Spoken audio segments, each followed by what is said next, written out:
Blackhawks fans, welcome into the Four Feathers podcast. I am Jonnie and Tony, joined tonight by Tony Marchese on Pat Foley night. Tony, cheers to Pat Foley, first and foremost. Crack 'em. Cheers. What great celebration of an outstanding career. Jonnie, cheers. What a great night to be joining you to talk a little bit of Blackhawks hockey. This was a fun one. It was a fun one to watch. It was a fun one to listen to. I had a good time. I had a great time. Yes. Cheers to that, first and foremost. I love that they did that at the end. A toast to Pat Foley. Here's our toast here on the Four Feathers pod. We got to do it. This one's all about Pat Foley, folks. We'll get into more Hawks talk in future episodes here, but we've got to remember a GOAT here. So with this being his last broadcast of his career. And Tony, I'm glad they were able to get a win for him. It did not seem like that may be the case at certain points in this game, but they did end up prevailing in a shootout 5-4 over the San Jose Sharks tonight. So how great was it to hear another Hawks win from Pat Foley? Hey, Jonnie, I needed that like I needed air to breathe. I know that's just a cliche statement, but for real, man, just one last to go out on. I know we don't want to get into a lot of Hawks talk. It's been a rough stretch for this team. To get this last one for Pat Foley, they came out tonight. They showed up. They made it. They made it a very fun hockey game to watch. I'm just so happy that that was the outcome. Yeah, our guy Kirk Zappa in the comments here say Foley beers are flowing. Absolutely, Kirk. We're right there with you, my friend. Cheers. And they have been all night, Tony, because there's no other way to enjoy this game. And I knew that they were going to be having all of these special sort of announcements. And we'll get into all the people that had messages for him that visited him in the booth. That was cool. Had some surprise guests in there. But if you want to get in on this conversation and have your comments featured, like Kirk's is right here, right below me, go and subscribe to the On Tap Sportsnet YouTube channel. And then you can chime in on the comments and we can pull them up on the screen, discuss them as we go through the stream. We can't see the comments when they come through Twitter. So if you're on Facebook, On Tap Sportsnet on Facebook, On Tap Sportsnet on YouTube, that's how we can see your comments. So yes, Foley beers are flowing. Tony, I guess where do we even start here? Let's talk about tonight. Emotional night, pregame ceremony. What'd you think? Hey, Jonnie, I'd be lying to you if I wasn't going to sit here and say I didn't get emotional during this. Very, very emotional. Tears were flowing, beers were flowing. Yeah, we're doing tears and beers tonight. Yeah. I don't know any other way to just say this. Pat Foley has been the voice of the Blackhawks for longer than I have been alive. As we are tree into the broadcast. There it is. Perfect, Jonnie. I love it. I love it. Been the voice of the Blackhawks for as long as I can remember. I think back, man, like I've listened to Pat Foley and I just think of all of the good times, all of the different Blackhawk seasons that, we talk a lot about the players that were on the ice for a lot of these cup runs that we've been so lucky to have. And it's Pat Foley's voice behind a lot of that. And it's just, it tonight felt special. It was special. It was the end of an era. And that's really hard for people to kind of process. It's hard for people to get through. There's a reason that this shit's emotional. There's a reason we're doing beers and tears tonight, because Pat Foley meant so much to the Blackhawks fan that's going to listen to the show, that's going to watch the next Blackhawks game and not hear his voice. I think about some of the other announcers that I've listened to over the course of my life. Hawk Harrelson comes to mind. Ed Farmer comes to mind. It's really hard, Jonnie. Like, as a White Sox fan, sit there and we talk about how would have Hawk called that play that just happened. Hawks fans are going to have that now. What's it going to be like the next time Patrick Kane scores a goal? This season was weird. You still had your inserts of Pat Foley calling it. The next time Patrick Kane scores a goal, it's not going to be Pat Foley's voice. And so coming to the realization that that's never going to happen again, everything that happened tonight was the last time. And I don't think that people like finality. It's hard to get past. This is the final time that this is ever going to happen. This is the final time you're ever going to hear that. Final time you're ever going to see that. And to just witness it tonight, knowing that you have finality, it's a reason for celebration. It's a reason for beers. It's a reason to look back and remember all the good times. I agree. The finality of it is obviously what makes it so emotional here. But I know there was a shootout goal scored, and that has to be factored in. So technically the last goal call. But let's talk, actual goal in game action here, because the shootout is what it is. We know what it is. But that's how this game ended tonight. But let's talk his last goal call, and that was the Harlem Globetrotters showed up. How incredible was that? It was just an unbelievably sexy passing play, four-way working it, and Dylan Strome caps it off. And Foley brought out that, and he says the Harlem Globetrotters just showed up. How cinematic! It was cinematic, Johnny, and I absolutely loved that goal call. I'm just sitting back. You see this play develop, and Pat Foley, he hasn't lost a step here. Just busting out the Harlem Globetrotters reference. I thought it was, like you said, man, almost poetic. It was fantastic to hear that be his last goal call. Man, I'm just waiting for the next one. You sound like you're in the feels, Tony, and I think I am in the I think feels. all Blackhawks fans are right there with you. I know I am too. Let's get to some other things that got us into the feels here tonight. Obviously the end result and hearing the Hawks win. That'll always cap it off. The whole toast at the end, Eddie O sending them off in the raising the glass to the crowd.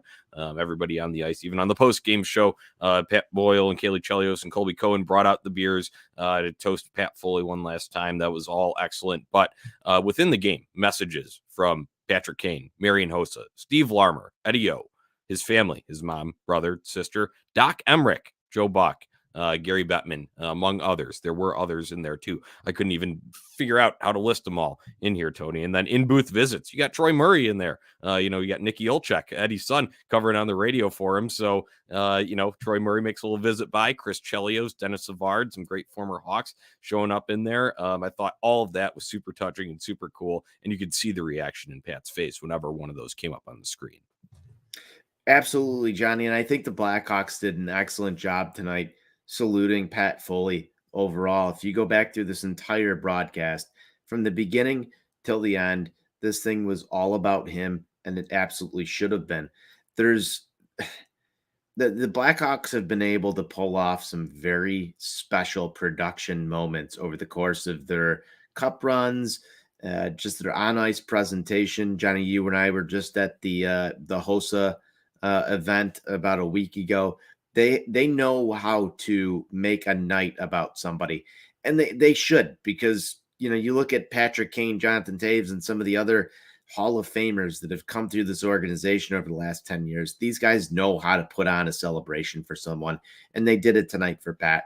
I loved everything they did, bringing all these people together to celebrate what is Pat Foley and what that means for them. I thought they captured the moment tonight very well. Kudos to the Blackhawks for making this happen, and kudos to Pat Foley for making that kind of impact on, the people around him throughout an organization for such a long time, to make them want to come out and show up for him. Just excellent all around. And again, like another reason to just say cheers and take another swig of beer. Right. Well said. And I have to get into specifics of a few of these, Tony, because I absolutely loved Doc Emmerich's video, and he had his pup in his lap and brought up the soft serve ice cream. You know, Doc is another one, magician with words, just like Pat Foley is. And the way he transitioned that into his pup, having a little, puppuccino right there, talking about the soft serve. I thought that was great. Just, one great broadcaster saluting another. That was incredible. How about Eddie O's, delivery through all that? Because that's super emotional. He's a longtime partner there. But he was a professional through it all and got through the message that I think all Blackhawks fans were thinking, and he just verbalized it.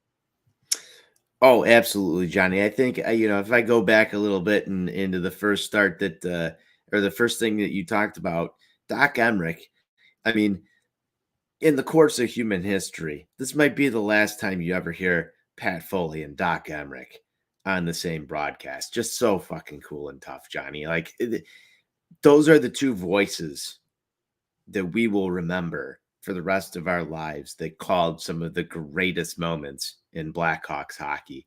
And Doc showing up there. You add Joe Buck to that. You can go back and forth on Joe Buck, but Doc Emmerich and Joe Buck called a lot of the greatest moments that you and I, as Chicago sports fans, specifically White Sox and Blackhawks fans, will ever remember over the course of our lives. Those are voices that you'll remember in your head. To hear those three individual people talk within a specific segment of time on this broadcast today, that's special. That's awesome. Again, I'm way in the feels right now, but that's cool shit that you're never going to hear again. Pat Foley made that happen for you. Again, cheers to Pat. Like, there's so many reasons to just drink on this. Now, you want to go further down this. The fact that he is recognized with such legendary broadcasters, that's another moment to just sit there, pause, and think to yourself. He's a Hall of Famer. He's a Hall of Famer. You've got guys that were calling this game at the national level. Joe Buck, NFL, MLB. Doc Emmerich, the voice of the NHL for so many years, doing a video for Pat Foley and what he meant to this sport. That cannot be understated. Right. Yeah. It can't. The whole night just showed how far his impact reaches. And like you'd said, the Blackhawks just do an incredible job with the production on these sort of legacy nights in honoring whoever it may be, a personnel member, a player for an achievement, a milestone, a retirement, an announcement of a jersey retirement like they did for Marian Hossa, the one-day contract thing. That was all excellent. So, Tony, we need to get into, I think, the another cool touch from tonight before we do favorite memories calls from Pat Foley's career, and that was him being named #1 star. That was awesome, officially. It was. I didn't actually think it was going to happen, Johnny. I've got to give credit to my wife, John. Yeah, and I got to stop you right there again because we're 13:33 into the broadcast. There it is. I've got to give credit to my wife because they were calling out the 3 stars, and I looked over to her, and her and I have watched the Blackhawks since we've met.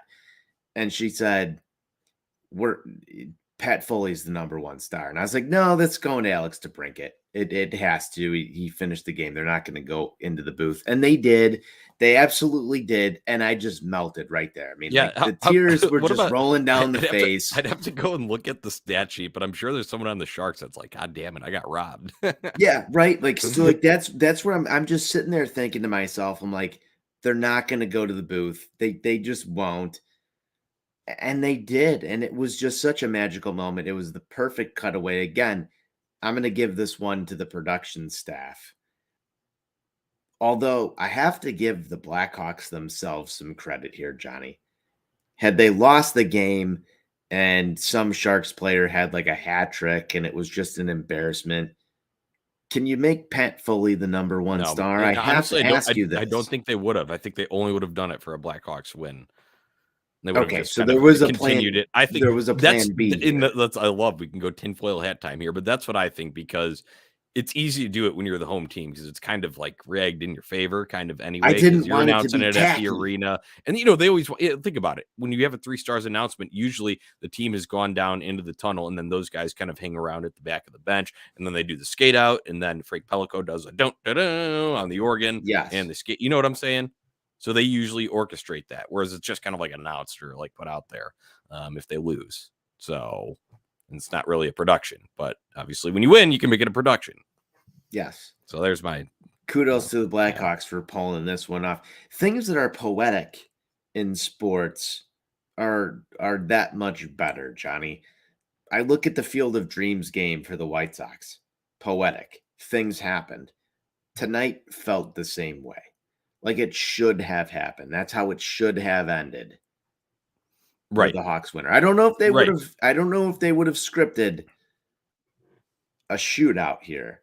Yes. So But if it could be scripted, would it have been perfectly a shootout scripted would have to get you the extra Pat Foley? I think perfectly scripted would have been an overtime winner, and if Cat would have buried that one, that chance that he had with just around a minute left in overtime, that probably would have been your best ideal cinematic, poetic, whatever words you want to use to describe it, most extravagant outcome possible. But once again, you brought up a good point there. So yeah, sure. And I think, like Mark Lazar said, a tweet about it. It's like, oh, it's about like some the Pat Foley's last call coming in a shootout is like a, great artist's last, painting coming as a scribble on the back of a bar napkin. Okay, I get that sentiment. But at the same time, we all got more Pat Foley. Pat Foley was in the bonus plus tonight. Yes, he was. Absolutely was.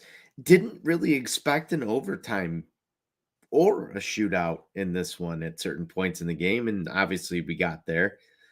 It didn't feel scripted. It felt like a heartfelt win to me. Yeah, it did, and it shows some guts there because this is a team that's been reeling. Just to talk about the on ice product, it's been rough, like an 0-6-2 stretch, right? Entering this game, and Jonathan Taves had talked about how it's embarrassing and how there should never be any quit when you go out and get to play in front of roughly 20,000 Blackhawks fans every night. One of the biggest arenas in the NHL. They pack it, they make it loud when they do good shit. They haven't been doing good shit lately, so. They finally did tonight, and there was a cause for celebration on top of it beyond the result on the ice. Obviously, the result on the ice made it that much sweeter, but I think that was a good get out of the rut game a little bit. Obviously, still playing to clean up on the ice there, but when you're a team that's reeling like that, and we know the season's lost, we know it's done, but we are looking to see development, talk about stuff on the ice. Pat Foley, if you want to take one last analysis away from what Pat Foley saw with his own eyes calling a Blackhawks game, how about Alec Regula stepping up, making some big plays in the defensive zone? That's something that should stick with Blackhawks fans because we need to get some young defensemen in here that are going to be, developed through the system and actually come through and make an impact. But it was one of Pat Foley's last observations, and he was 100% right. Hey, I mean, he's always been good at that, Johnny. And there's a lot of things that we've picked up from Pat Foley over the years. And I want to go back to something that, you heard in that pregame intro that they did for Pat tonight, which I thought was absolutely outstanding. And one of the things he said is, he felt that his job was to make people who didn't understand hockey feel included and feel like they can understand the game and help teach people what's going on. And I really think Pat Foley did a good job of that over the course of my hockey listening career and watching career, if I can even call it that, just my fandom for the sport. He's done an excellent job explaining to me what's going on the ice. And if there's one last thing that he teaches Hawks fans is about Alec Regula. Like, a lot of people on the last day of their job mail it in. Pat Foley didn't do that. He was still analyzing and explaining at the very end. And I think that that's cool and tough. 1000%, Tony. Well said. Because there were, moments in the game, and obviously there were times where, especially if they had guests in the booth, where they needed to, direct the conversation towards that. But they always brought it back. They always brought it back to it, and there was plenty of teaching moments. Your classic from Edzo. And you know what? One thing I also want to point out about Pat Foley. Sure, this night was about him, and I know Eddie O will be along for the ride. He plans to re-sign his contract. Will be back calling games as the Blackhawks color analyst with Chris Foster's on the play-by-play going forward. And we will get a chance to get acclimated to that duo as we go through, because they have the majority, the lion's share of the games from here on out for the rest of this season. But Pat Foley's appreciation for Eddie O and talking about, it's like, hey, you need to, you need your line mates, right? In hockey, you need, you need the support, and it's hard. It's the fastest game in the world, as Pat Foley said, but Eddie O helping him out too with pointing certain things out and making for a seamless broadcast. I know he's just seemed like it was, went off without a hitch most of the time. Sure, there's going to be tough ones where the NHL has changed scoring on goals, 5 minutes after the fact when they go back and review it and say, oh no, it tipped off of this guy's shin pad or whatever. I love shin pads, by the way. But you know what I'm saying? Those two would make it. And I just, I respect, Foley's, calling out and, appreciation for Eddie O in there too, because that's going to be a duo that will be sorely missed on our TVs. Absolutely will, Johnny. And there's just so much to break down over Pat Foley's career, and you and I got to witness most of it, but we didn't even get to witness all of it. And that's what's even crazy here, is because I feel like I can sit here and I'm not even going to give a justice to the entire career that was Pat Foley, because I feel unqualified to even speak on some things that happened when I wasn't even on this earth. That's what's amazing to this entire thing. And I just want to touch on one thing. And this might be a hot topic. But over the last few days that Pat Foley was with the Blackhawks organization, he got to do a broadcast with his former partner, Dale Talon. And then tonight, when he came to the ice, he credited Dale Talon with building these Hawks Yes, he did. Cup teams. He also did that in the broadcast the other night that he got to share with them. Johnny, let's talk a little bit about that. I think, me personally, Dale Talon did construct these Cup teams. I don't know if you're talking opinions here. It's just a matter of fact. Our guy, Patrick Comiskey, has said it, well over 100 times that Dale Talon built the teams. He got the Ferrari, and Stan eventually got handed the keys and eventually crashed it, but for a while drove it enough with a few dinks and dunks to still be able to get where they needed to go. I think that's the best way to describe it, really. I'm right there with you, Johnny. I just think that it's absolutely awesome as a Hawks fan to hear it come from the guy that was celebrated as the one that told the Hawks fan the truth. Yes. The one that told the Hawks talk fan poetic? Yeah. the truth. Whether it was good news, whether it was bad news, Pat Foley told it to you, the Hawks fan.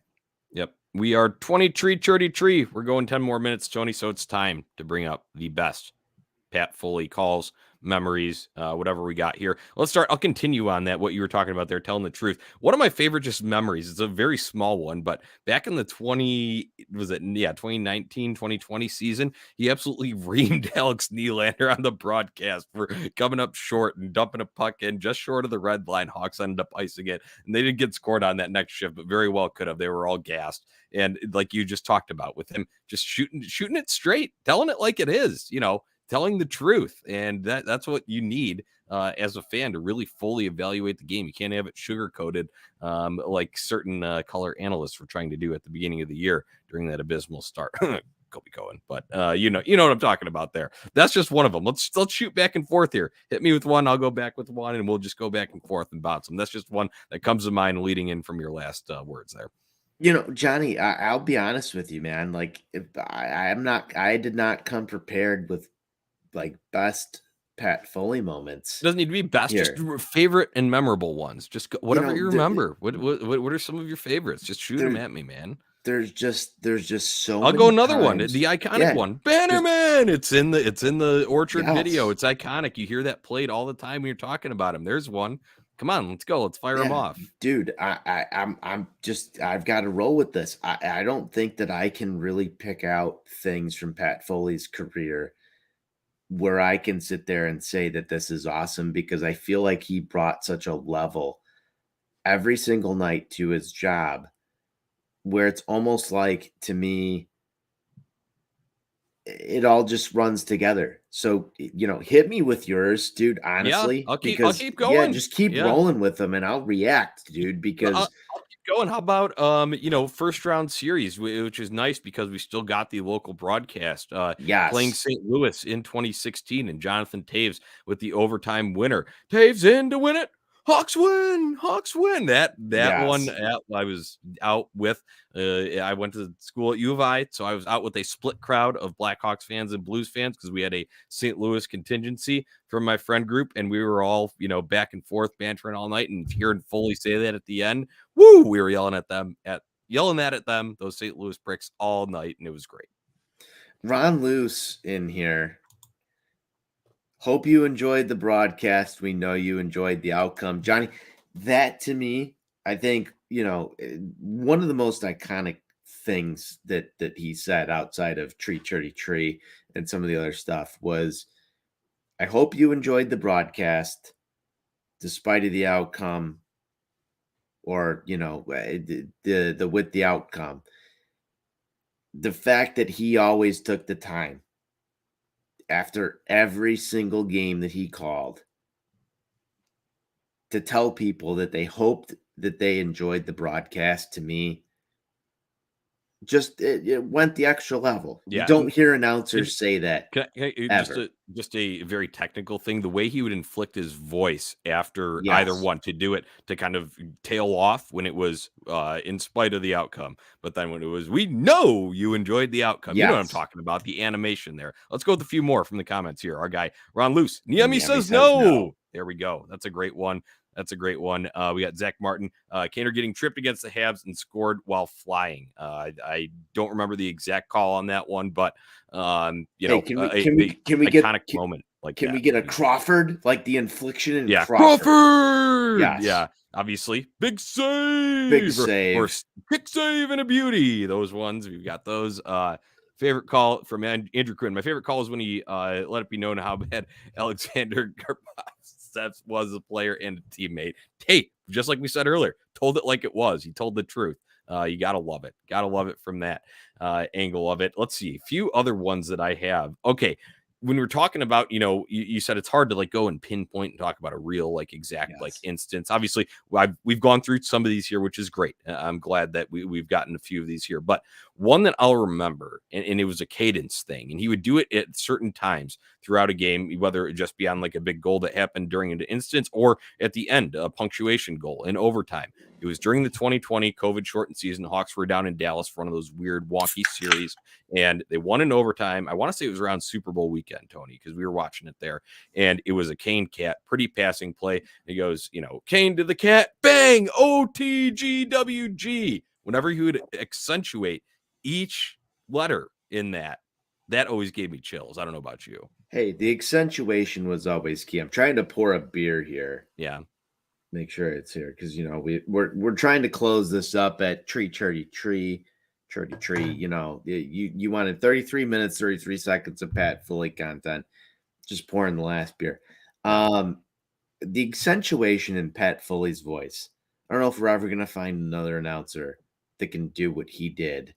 I think that's just part of it. I really do. Yeah. I think it was the way that he brought the energy to the game that made all of the difference.